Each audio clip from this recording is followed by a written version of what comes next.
Pamberi neZANU PF 2023 IDFE 2023 pasine mhandu pasina.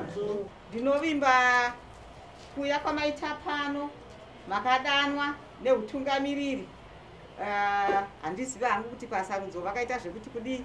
Taitarisira kunge kuchiuya vanhu vanongova 80 vanokwanirana nezvishoma zvatatichiwana, nokuti pakutara kwedu isu taiti vanhu vachakwanisa kunge vachiwanawo ma5 kgs 5 kgs, but azvisinei vana vemunhu mumwe chete kana vatongouya kudai ndofunga leadership muchakuonova zvamunoita.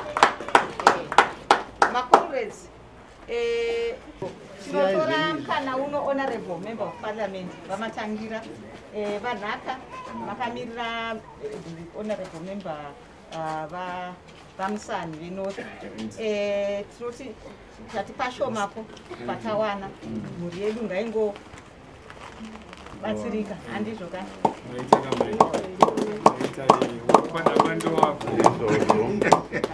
tambirawo rine rana isai hoko ebo